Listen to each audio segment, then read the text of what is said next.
네, 오늘 오전에 금통위가 있었습니다. 그래서 유진투자증권 허재원 이사 오늘 스튜디오에 모셔서 투자 전략 세워보도록 하겠습니다. 손현정 앵커도 함께합니다. 안녕하세요. 네, 안녕하십니까. 네, 자, 허 이사님, 현재 지금 금통위 얘기 전에 지금 현재 우리 시장 위치적으로 어느 정도 어떻다고 보고 계신 겁니까 지금?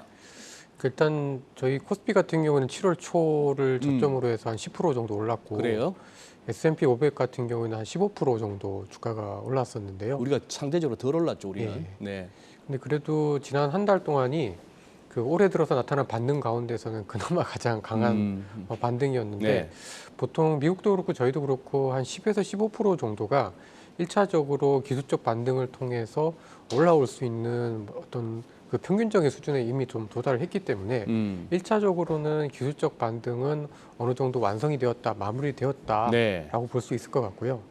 근데 다만 이제 여기서는 더 올라갈 수 있는 사실 모멘텀은 없는 건 맞는 거고, 그런데 그렇다고 해서 또 주식시장이 그러면 이전 저점으로 좀 떨어져야 되느냐, 이제 그렇게 보기에는 지금 뭐 인플레도 어느 정도 좀 정점을 지나가고 있고, 저는 뭐 지금 당장은 아니지만 9월 정도를 지나면은 연준 그리고 한은도 어떤 긴축의 어떤 정점을 좀 지나가는, 그러니까 긴축의 속도의 어떤 정점을 지나가는 걸로 보고 있기 때문에 어떤 그 하락의 어떤 폭이 그렇게 크진 않을 걸로 보고 있습니다. 그래서 한마디로 지금은 사실 위아래 모두 좀 갇혀 있는 그런 모습이 아닌가라고 좀 판단을 하고 있습니다. 갇혀 있다. 네, 그럼 구체적으로 금통위 이야기를 한번 해보겠습니다. 예상대로 25bp 인상을 단행했습니다. 당분간 빅스텝은 없다고 했는데 지금 높은 환율과 기대 인플레이션이 문제입니다. 올해 추가적인 인상은 좀 어떻게 전망을 하고 계신가요? 저는 내년 초까지는 한 25bp씩 한 2번에서 3번 정도 더 올리지 않을까라는 올해 생각을. 2번 계속 25bp씩 올리고 내년에도 올릴 것이다. 내년에도 한 1분기에 뭐 한 차례 정도 쉬었다가라든지 이런 식으로 해서 한 번 정도 더 올려서 결국은 기준금리가 이제 3%대는 가지 않을까라고 예상을 하고 있는데요. 그런데 좀 이게 이제 금리의 레벨을 볼 것이냐, 이제 속도를 볼 것이냐의 어떤 차이가 좀 있는데, 네. 어떻게 보면 작년 8월 달 이후에 굉장히 좀 금리가 가파르게 좀 올라오고 있었습니다. 네, 그래요. 근데 다행히 최근에 한국은행에서 발표한 소비자 심리 지수에 포함되어 있는 1년 뒤 인플레 기대율 같은 경우에는 지금 8개월 만에 처음으로 지금 떨어지기 시작을 했거든요. 네. 그리고 뭐 물가가 굉장히 높긴 하지만 그동안에 또 그 부동산 가격 상승률도 좀 많이 떨어지고 있기 때문에 어떻게 보면 저희 한국은행도 어떤 긴축은 계속 기존을 유지를 하겠지만 긴축의 속도 자체는 이번 달이 약간 좀 피크가 되지 않을까라고 좀 판단을 좀 하고 있습니다. 무슨 말씀이죠 그게? 긴축의 속도가 이번이 피크란 말씀은? 그러니까 예를 들어서 지난해 같은 기간 대비해서 봤을 때 금리가 이제 올라오는 속도들이 있지 않습니까? 예. 그러니까 지난달에 어쨌든 50bp를 했고 이번에 25bp. 예. 그때 11월, 12월에도 이제 25bp씩이라고 하면은 이게 어느 정도 속도가 지난달까지만 해도 속도가 굉장히 가파르게 금리가 올랐다가 이제는 조금 이제 긴축은 하지만 긴축의 속도 자체를 조금 진정이 되는 그런 스텝으로 생각을 하고 있습니다. 지금 우리가 금통위 금리 결정할 수 있는 금통위 4번 연속 올린 셈이죠. 그리고 지금 금년에 이제 오늘 이제 끝나고 몇 번 남았습니까? 2번 남았습니다. 2번 남았어요. 2번 남은 상황에서 그러면 우리 허 의원께서 보시기에는, 허 이사님 보시기에는 남은 2번도 한 25p 정도는 더 갈 것 같다. 네.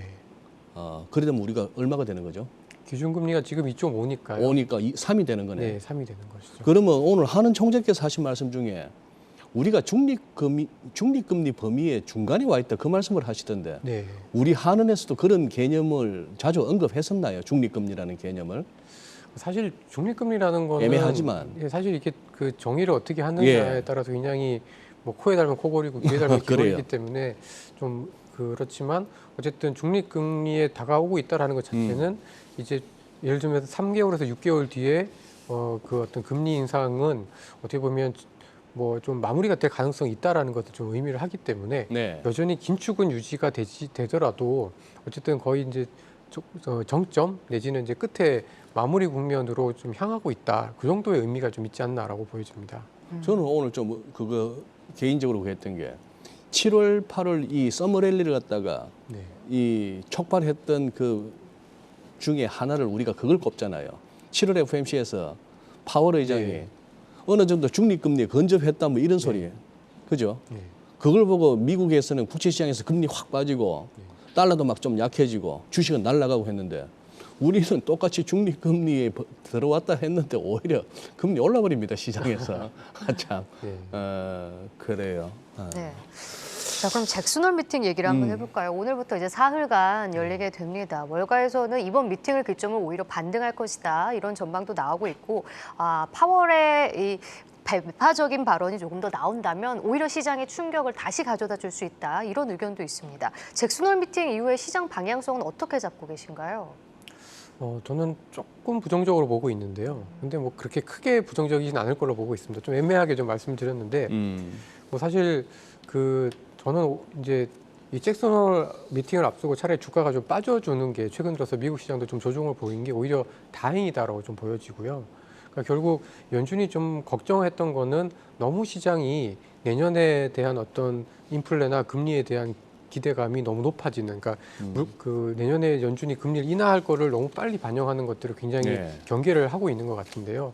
그리고 그런 금융 여건들이 굉장히 좀 낮아지는 거를, 금융 여건 자체가 너무 완화되는 것을 되게 경계를 했었는데 오히려 차라리 주가가 8월 중순 이후에 한 2주 정도 이렇게 빠져줌으로써 연준이 아주 매파적으로 얘기를 하더라도 시장이 어느 정도 그거를 흡수할 수 있는 여력을 좀 확보를 했다라고 보고 있습니다.